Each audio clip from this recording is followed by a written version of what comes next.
Welcome to Art Traffic. Let's get going. An idea, because sorry. You should really know to silence your cell phone. But when you're the host of a podcast. You were just about to tell me that, like, Mary Weatherford was driving for Lyft or something like that.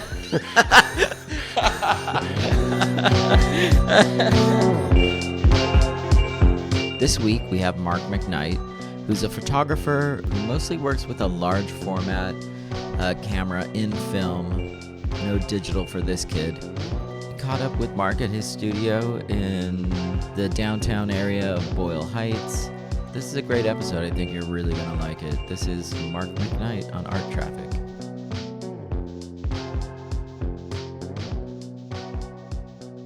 My name is Mark McKnight, and this is an LA show. So I'm from LA, officially LA. Wow, you're born and raised. Born and raised. It's rare. But also because I'm from Santa Clarita, which is LA County. You talk to someone who grew up in like Echo Park or something. Oh, yeah. And you're like, I'm from LA too. And they're like, where? And you're like, Santa Clarita. And they're like, you're not from LA. And I'm like, I am. But don't let other people define you, man. Yeah. All right? Define you. That's good. All right? Yeah. No, it's something I run into a lot from being from Long Beach. It's just like people are like, that's not LA. I'm like, that's LA County, friend. I don't know what to tell you. So it's like, what are we talking about? So I'm like a rural-ish, valley-ish LA boy. Santa Clarita's, when I was a kid, was like a bunch of onion fields and horseshoes. It's totally like a different space now. But yeah, so I'm from LA. I work with photography. So I went to College of the Canyons in Santa Clarita after I finished high school.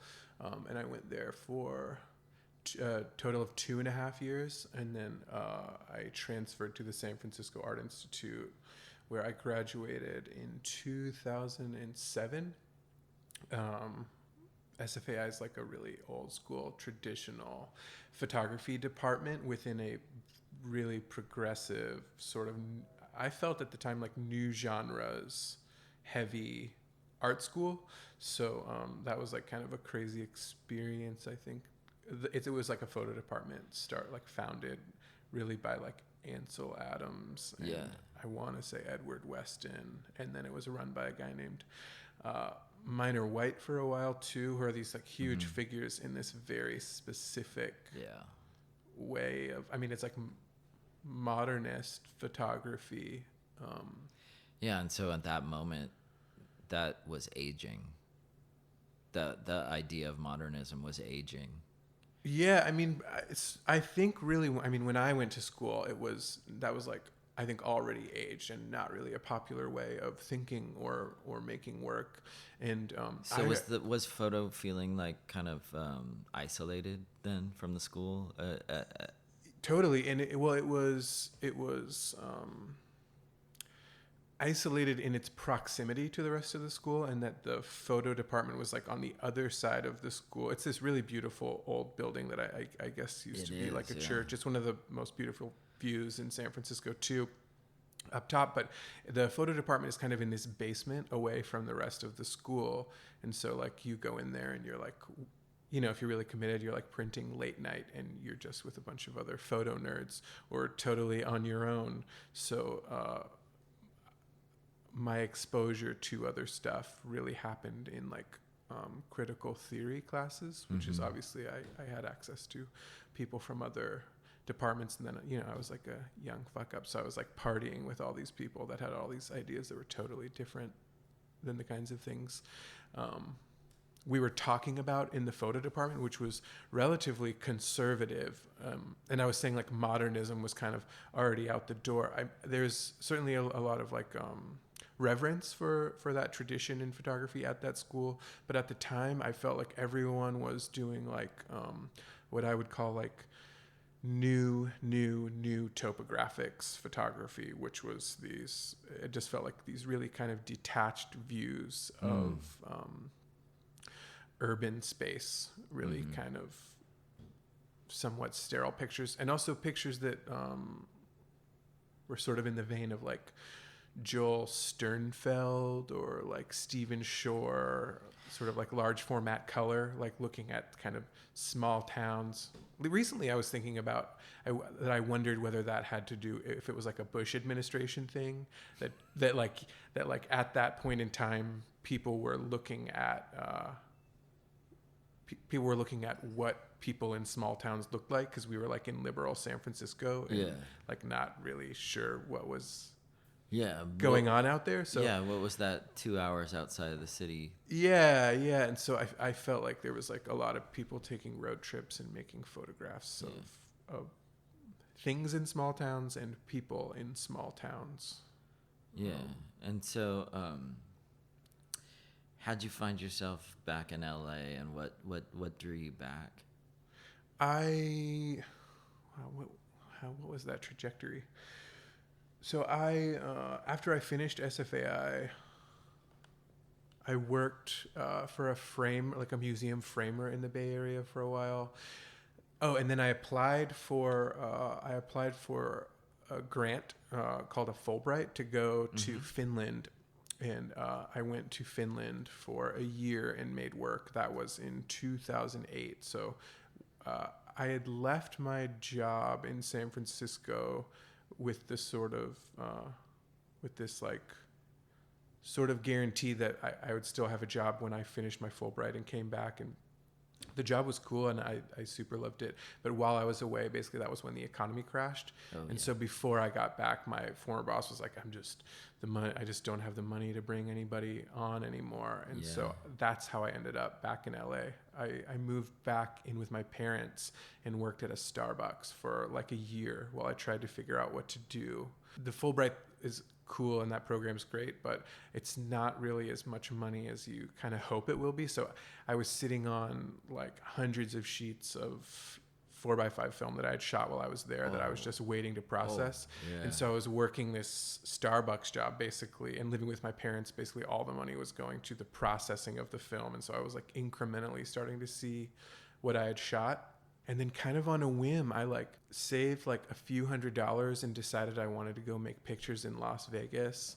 And so I'm like giving you this whole like long-term bio. This is fascinating. So I like saved a couple $100 and went to Las Vegas because I wanted to make some photographs there, and ended up spending like this weird long weekend in Vegas, like making pictures and I was kind of a mess. I was like partying in Vegas and making pictures, and just on like a drunken whim, I made this stupid comment on Facebook that was like, bye everybody, like I moved to Vegas, and I was just kind of being flippant, and someone her name's Jennifer, this old SFAI friend of mine that I had totally lost touch with, messaged me and was like, are you really moving to Vegas? Like, I'm living here and I had a kid now, and my husband runs this department at a college. Do you want to teach? And then I was like, oh, okay, yeah. I'm working a Starbucks job that's not bringing in very much money right now. Yeah, so and, it turns out teaching doesn't bring. Yeah, in I was gonna say, but you will at least have the prestige of teaching, and you get to talk about art. Yeah, and you still don't make any money. Yeah. But I was like, this seems like a good experience because I had never taught before, and it seemed like. It almost felt like another residency, like going to another, like a foreign land or something to make all these photographs. So I went out a week later and interviewed for the job, and then got it, and then moved to Vegas for a year where I taught and made work. So did that give you kind of like the teaching bug? Did you like it? Totally. What was the Las Vegas thing? Totally. Like? I mean, it was terrifying because I think a lot of people go to graduate school and work as a TA for a while before they officially teach a class. I was just I think I was like 20. I have no idea why they hired me. I truly was like kind of a young mess, but I like took this job, had never taught before, and then showed up and just kind of made it up as I went. Yeah. Like, I feel like that's how everyone that teaches is doing it. It was really crazy. Yeah, so, the whole system of teaching artists how to be artists is a wild idea. It's It's kind of cool. It's really like kind of radical and cool. I think maybe the one space that could have been problematic is that they had me teaching history of photography, and I wasn't like an art historian, or I didn't even go to school for art history, and I was like teaching. I would like literally read a chapter before, write a lecture, spend like days writing a lecture, and then give that lecture in like literally like really bad, like almost like I was a student giving a bad presentation. It was like the lecture would be on the screen and I would be reading off of a piece of paper because I had basically written myself a script because I was so scared of doing a bad job. Like, it's a miracle that I didn't get like fired. I feel like that's the most American thing anyone's ever done. Yeah. I feel like you're not the first person to do it, but it's also just like, we're just going to do this thing. Right?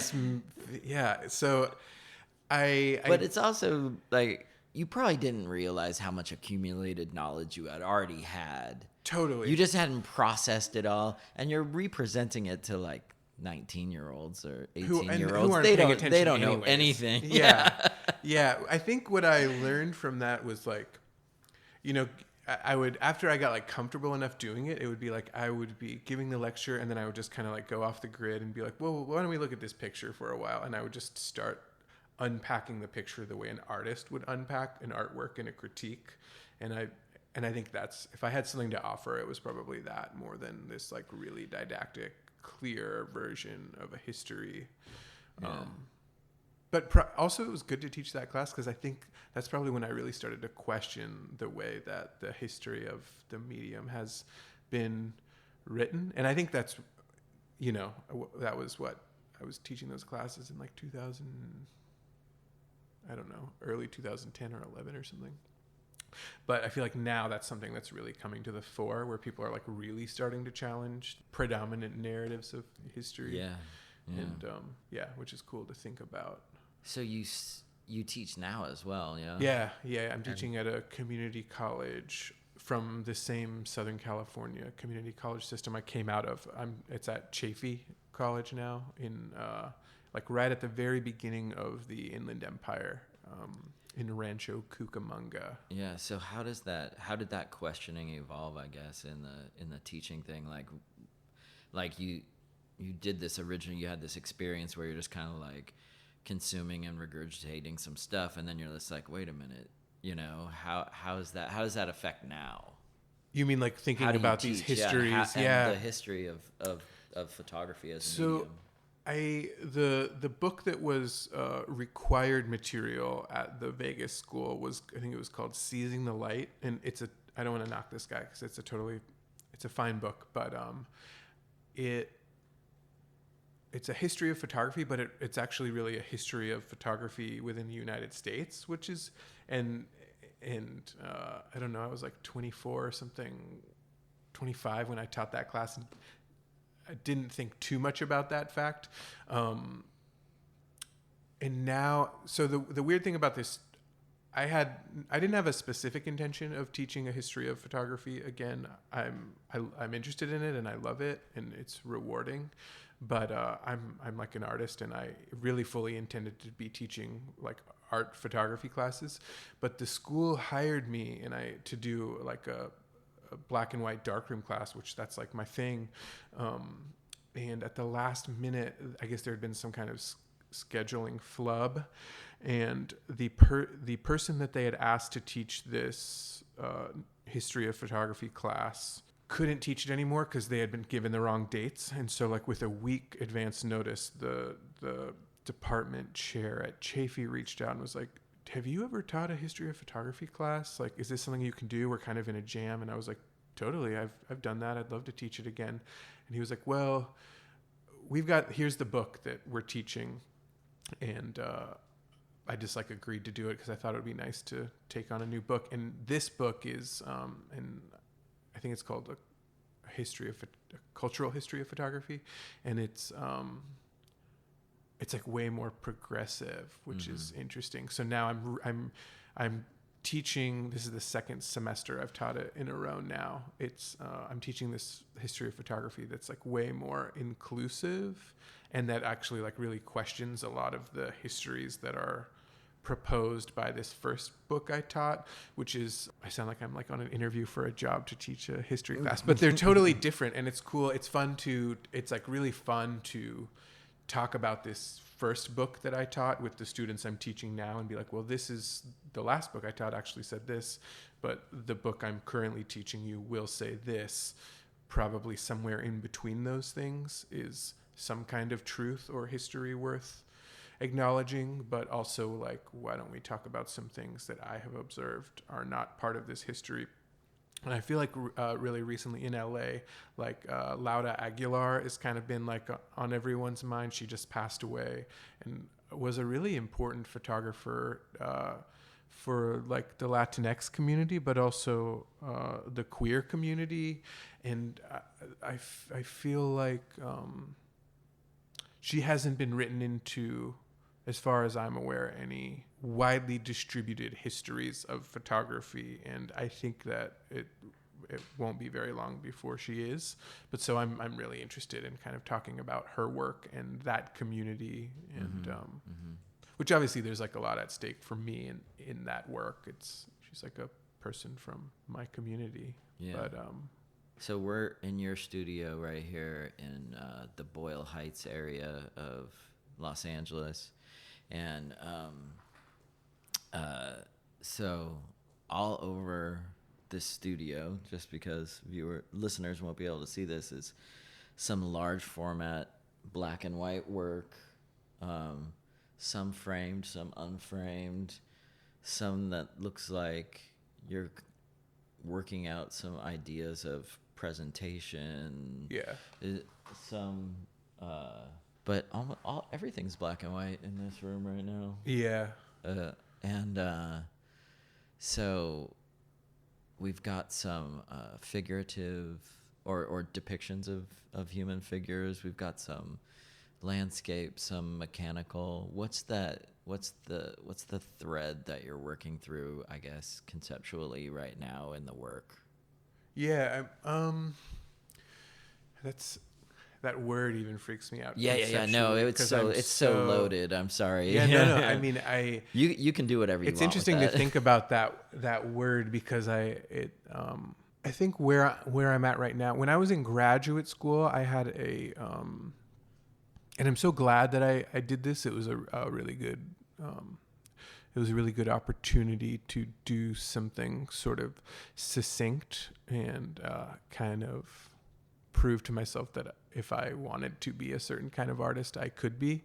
But I think towards the end of grad school, I had this desire, right before the end of grad school, to make something that was sort of impenetrable, like that I could talk about from all angles and account for. And then almost as soon as I had done that, I realized I had that I wasn't like a conceptual, like a capital C conceptual artist, and that I was like more interested in dealing with or working from an intuitive place, and also trying to make artwork that was sort of visceral, and also like corporeal, and so I feel like a lot of the work probably in the studio right now is work that I'm interested in creating these sort of formal and figurative parallels between things. So something like a photograph of a body when it doesn't look like a body, or a photograph of a body part that looks like another part of the body, or a picture of a ripped bag of asphalt that looks like punctured flesh, or something like that. And I'm way more interested and attracted to, in the work of others, like poetry, more than I am creating like a clearly defined parameter for how to view the work or something.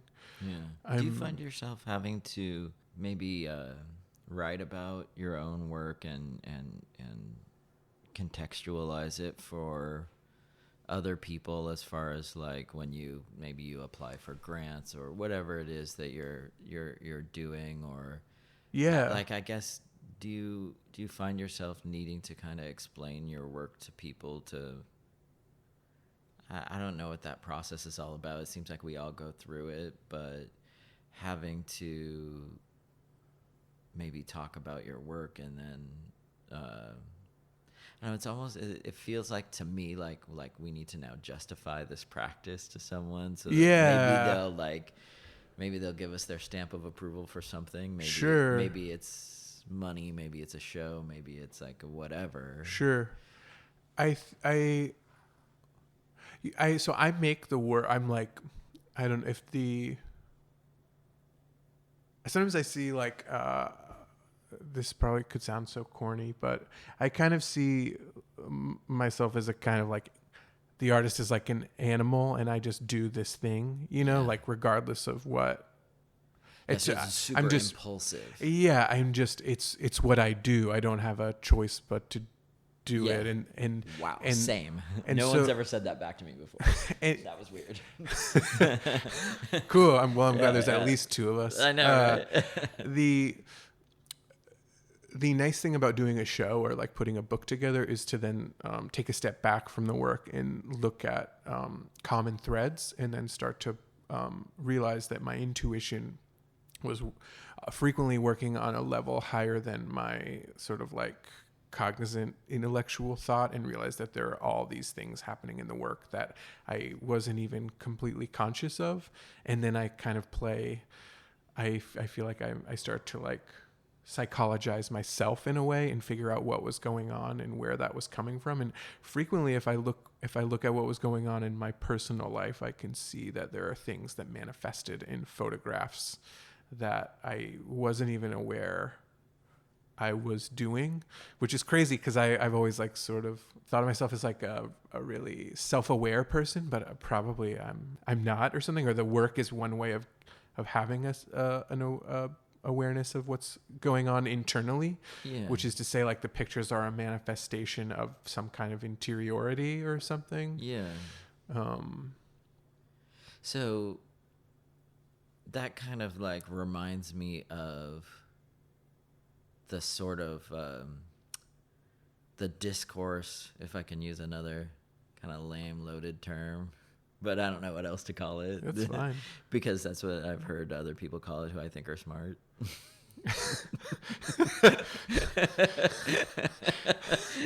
All the smart I'm just gonna people cop out to there. that right now, if that's okay.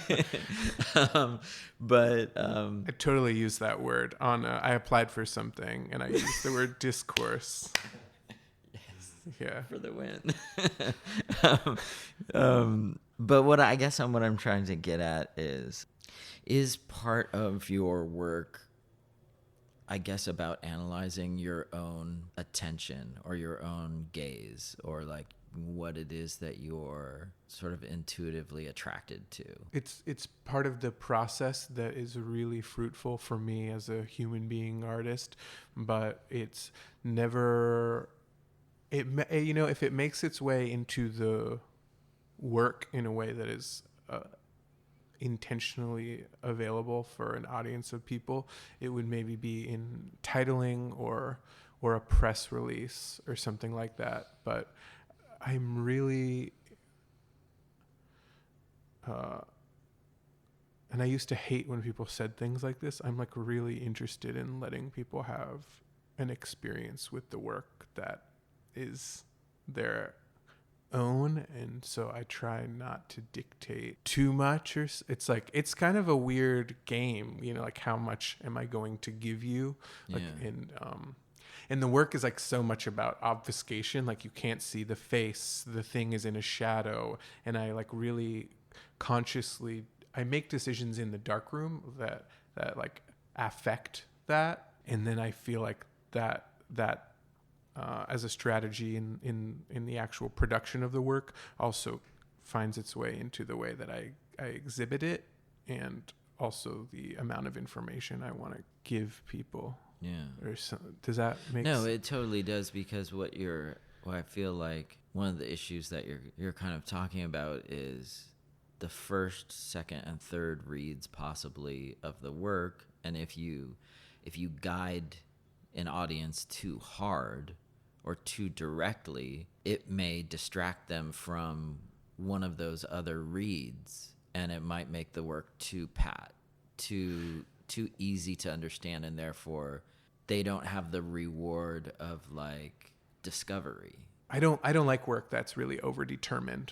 I just like, I'm like a big believer in the unconscious, and I think that there's potential for work to do so much more even than the artist intended on a conscious level. And so I would hate to kind of take that opportunity for someone to have a different experience of the work away from them by prescribing too much. But yeah, I mean, I was mentioning shows are a really good opportunity to organize some thoughts in a way that is maybe a little bit more coherent. And like, I'm doing a show in Seattle in September. It's like the first solo commercial gallery thing I've done. And the show is, the title for the show is Turn Into, and the photographs are, I mean, it's the same subjects in that there isn't just one subject. It's like, male body, landscape, found object, all photographed in outdoors in the world and naturally lit in black and white. But there are like these, I said it before, sort of formal and figurative parallels. So sometimes it's about that the form looks the same, like the form of a body may look the same as the form of a wall. But also in some of the pictures, it looks like the thing pictured is on the precipice of becoming another thing, even if that's like bricks at a construction site sort of collapsing, or a body that like appears to be moving out of the frame. I'm like interested in that slippery. I guess I'm like interested in that slipperiness, and something I think about like as a person is like, where do we come from and where are we going? And I think that makes its way into the work maybe in ways that's not super direct. Yeah. But I think we're like kind of all constantly on the precipice of becoming another thing. And I'm interested in the way that can happen in the work. What's going on with there? Okay, so you have some photos in here that are like in somewhat of a grid. Oh yeah. And then you have some framed work, and then so what's going on with as far as presentation for you? And so the framed works you're seeing were they're up on the wall just because I did a studio visit over the weekend. They are some works from a show that happened in LA in April. This past April at a gallery called Queens. The title for the show was If Water Forgets How to Play Mirror. And the big picture that you're looking at was this sort of, if it was an album, that would have been like the title track or something. It's like the picture that sort of most directly references the title. And then all the other pictures were not supplementary, but made and presented in a way that they're sort of talking around some of those things. The pictures that are behind you that are unframed I'm working through, trying to work through scale for the forthcoming show, because I need to make those final prints relatively soon so they can get shipped. And then this weird grid on the wall is it's like an experiment at the studio. When you walked in at the like main room of you saw art on the wall. It's actually like a project space called the Dread Lounge that is just like kind of for the studio basically. Yeah. So my studio mate Calvin Trezise and he's like a really old friend of mine. We just wanted to collaborate and do something together, kind of in the spirit of like how we used to do things when we were like in undergrad together, just almost like somewhat naively and just kind of like figuring out as we go. And I can be like a real control freak when it comes to the printing of the photographs that are like my, quote unquote primary practice. Yeah. Where and I wanted to get in the dark room and just kind of fuck around. So I've been, I got that clock over there, that kind of cheap decor clock. And I've been But it has like this weird mechanical gear stuff going on with it. Like, so it's like, it's a weird representation of a clock, or what it's like an image. It looks like an image of a clock or something. So I've been using that to make photograms, and then I've been manipulating the chemistry in the darkroom. And there's some like double exposure. Yeah, stuff double going exposure on. and like solarizing, and just I don't know. I mean, I like want to see the clock just kind of get obliterated a little bit in the work. Maybe that's all it is. Yeah, clocks have been something that have like repeatedly found their way into my work. Oh, Like interesting. I did a show called He's Time, I'm Just a Clock, and I've made like multiple photographs of different clocks, and I just wanted to play with the clock, but in a different way, and also but still sort of talk about maybe like degradation or thinking about how time functions. Yeah. What I guess my question would be like, what sense of time? I think of time in two different ways, I guess, and maybe there's many more ways of thinking of it. I think of it as, you know, a construction that we've made in order to make the trains run on time, essentially. Absolutely. And then there's like maybe a more a time that represents kind of like passing of seasons and the planets rotating, and this is like has a very real effect on the basic function of the planet, maybe. Totally. Are you interested in both? Another one that I'm not thinking of? Or Sure. Yeah. In all the ways, I guess. Yeah, so clocks show up and they have different functions. I think about them in a lot of different ways. I think the first time I used the clock was for this show I did, and it really represents like this time when so I was finishing graduate school, I think maybe like 9 months before I was finishing grad school. Like the most important relationship I had had up until that point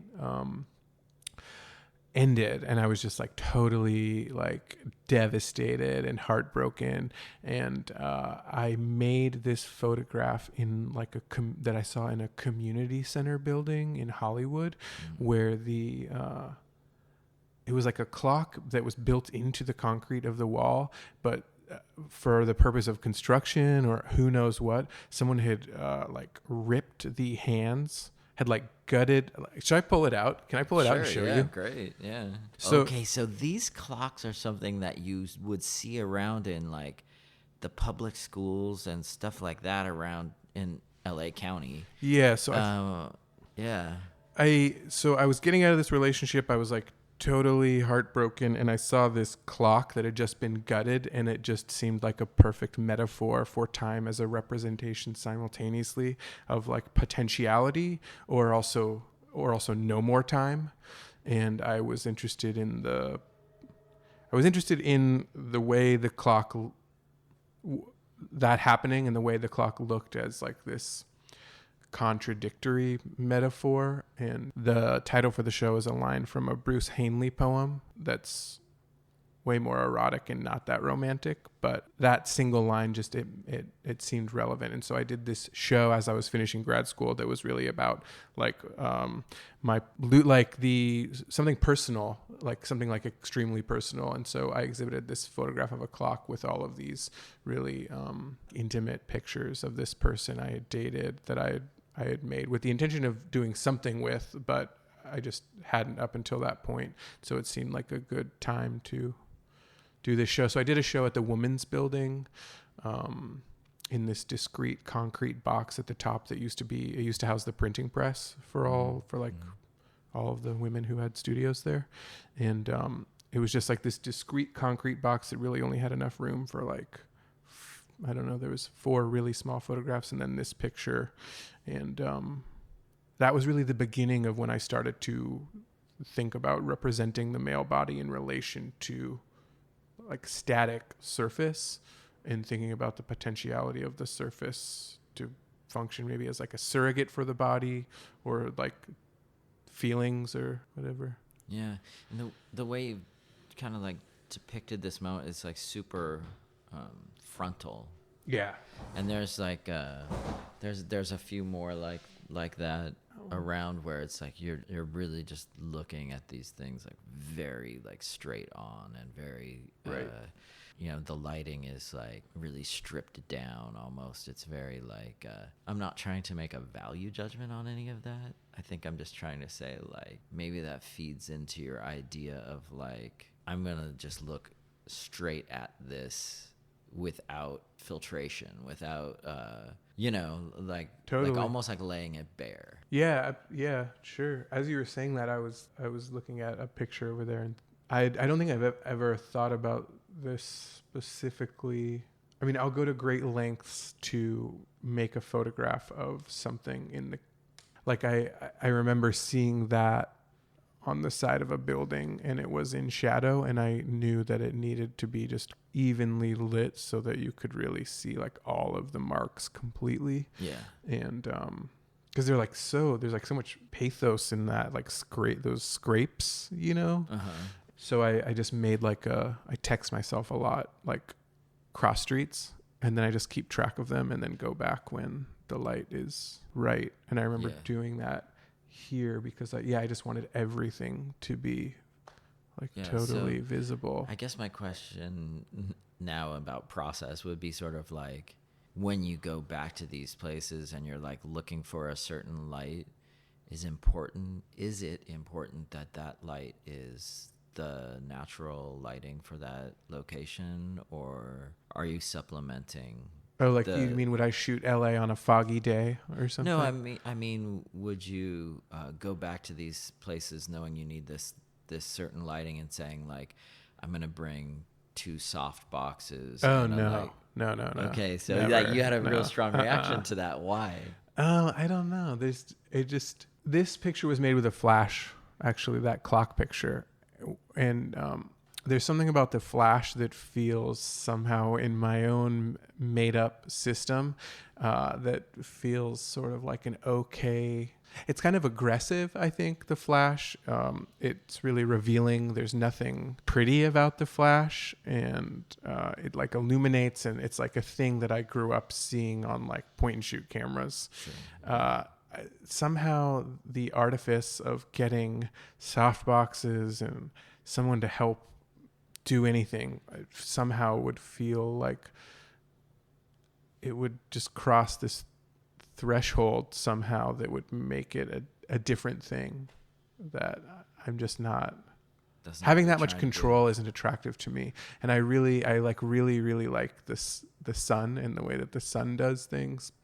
Yeah. Which is one of a few reasons that I like bringing, I made that picture back there in the LA River. I brought like a nude model into the LA River, and we made this photograph because I needed that wall, but I also really want that light. It's like the sun just creates, especially in LA when it's approaching summer, just a very specific kind of light that is like almost oppressive, but also results in the most beautiful, rich, dark shadows. So I'm also, as much as I'm not interested in producing photographs that are artificially lit for the most part, I'm not interested in like the golden hour. I just, that's like not a time of day that, and I used to do that. I mean, years and years ago when I was shooting in color, and I'm not interested in the golden hour. I'm really interested in sun at the top of the sky, because it's kind of a photographic no-no.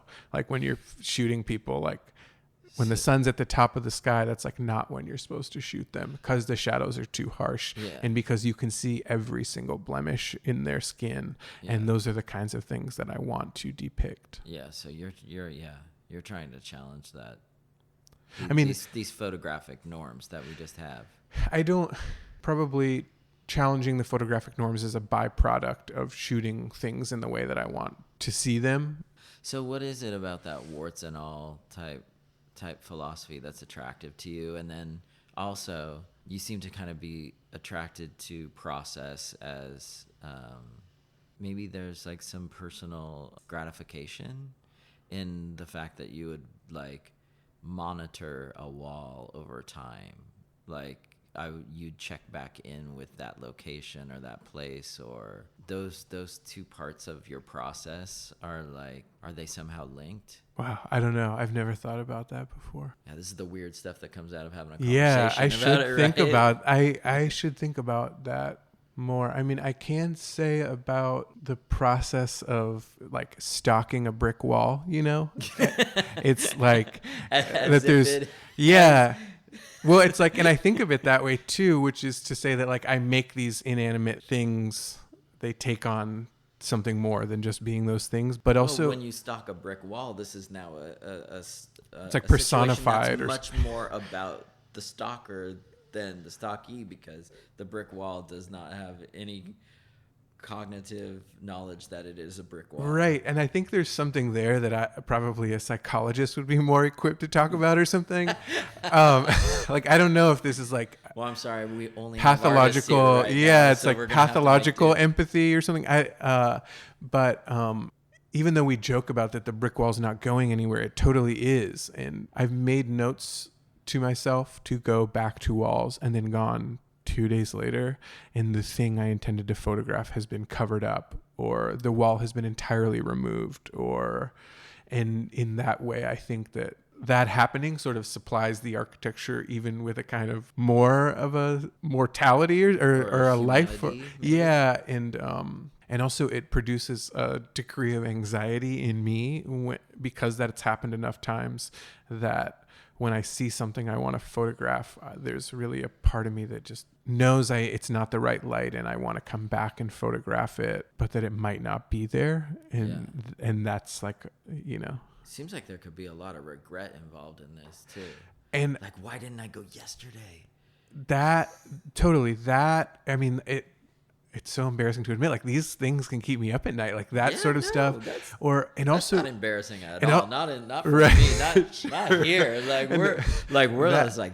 like that. And also I'm working with materials that it's like I throw wrenches into my own practice. Like I could shoot these digitally, and there's like all these different things I could do to expedite this. Like sometimes I'll shoot something, and like recently I had some issues with my camera where the bellows were leaking light and I had no idea. So I came back from a shooting trip, spent like $200 on film, only to realize that because my bellow was leaking light, like half of the film was fogged and therefore ruined.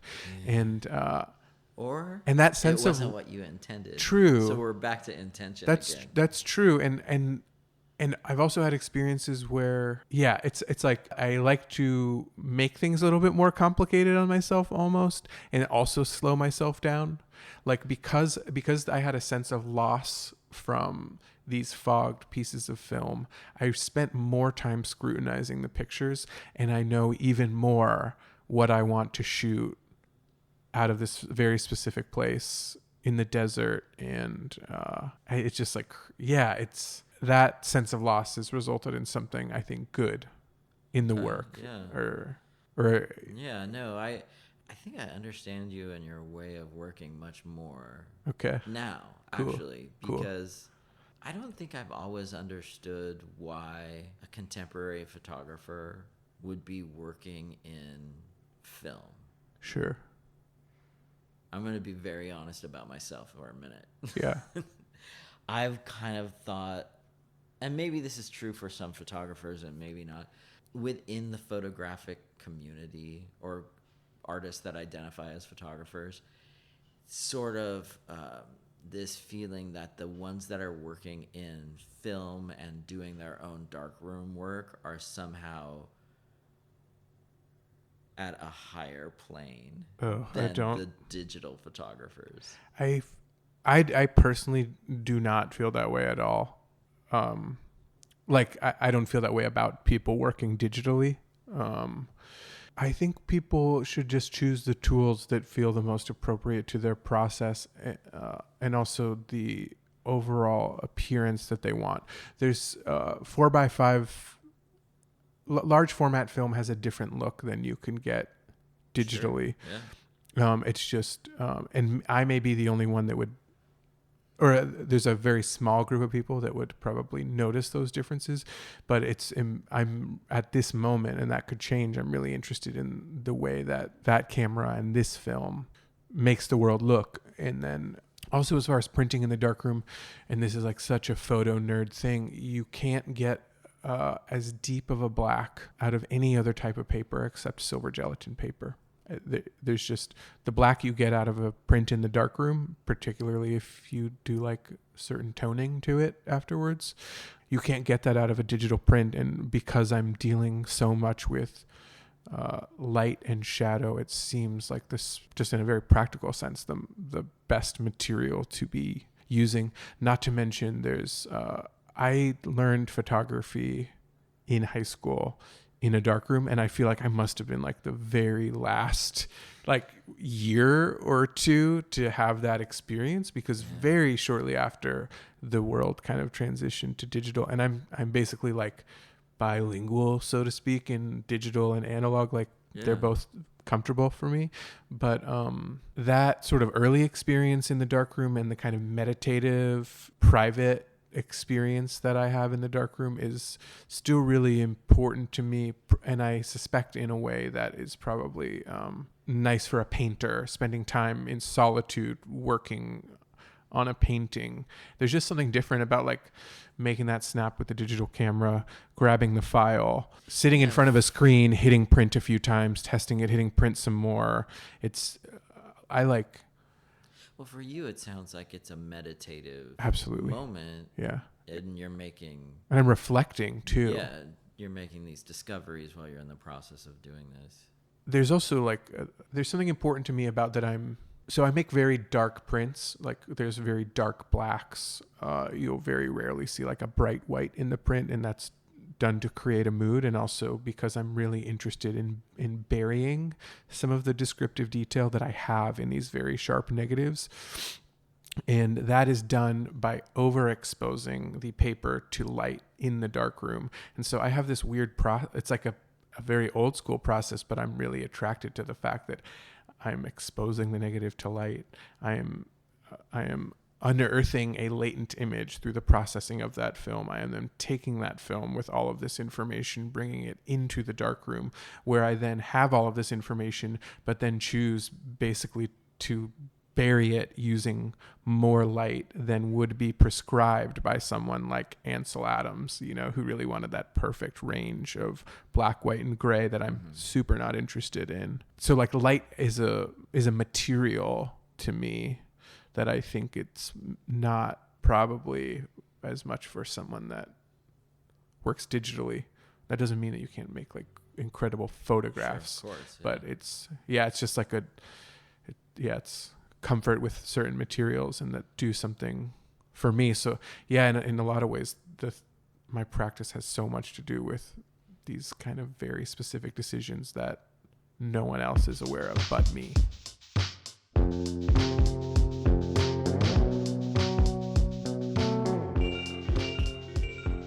Well, it was funny. It's just like it was actually Molly Schulman from Made in LA who suggested or brought our attention to the whole bar fund idea and to Tatiana and stuff like that. And that's kind of how we started like investigating things.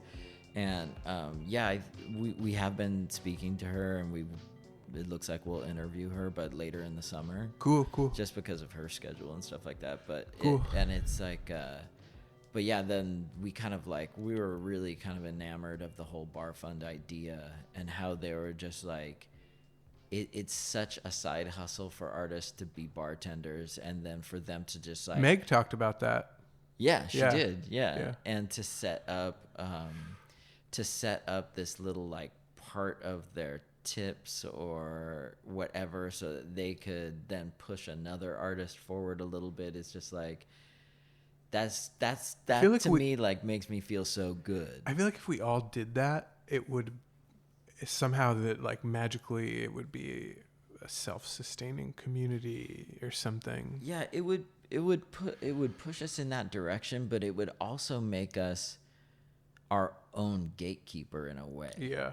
So I find that like artists as a community are really into very different artists than the ones that curators are into, or the ones that collectors are into. You know what I mean? So there's also like something about the activity of recommending another person, just the act of recommending another person or wanting good things for another person or trying to help another person, I think alleviates in an art context, it alleviates like the sort of competition that one might feel. And there's a generosity to it. And then also when you don't get something, if you've had the opportunity to recommend a good thing for another person, you won't really feel that bad about not getting it because you have wanted those good things for another person or something. So I heard about the Bar Fund.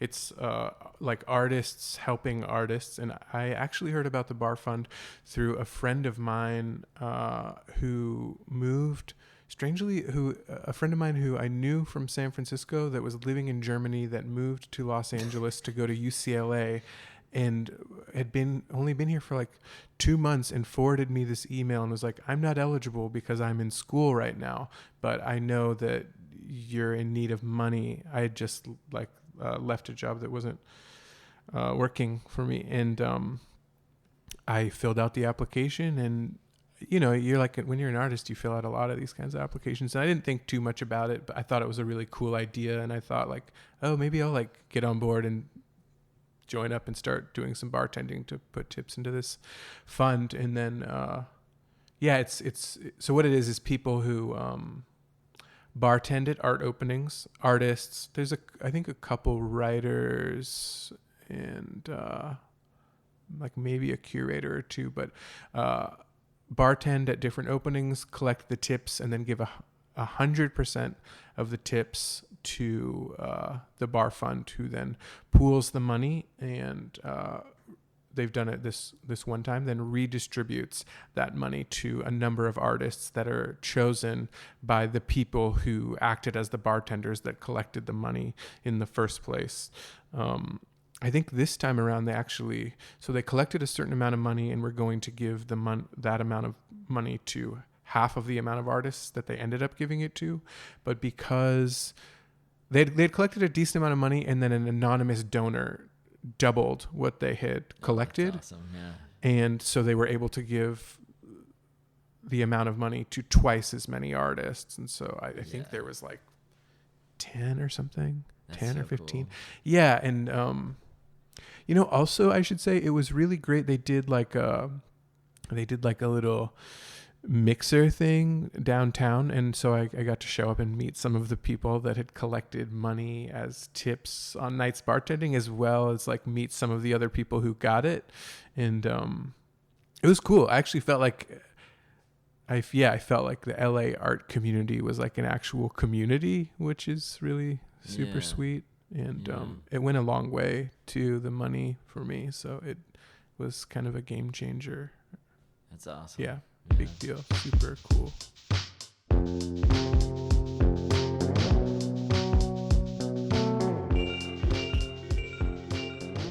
Do you ever do any you already talked about like Starbucks, moving at homes and working at Starbucks.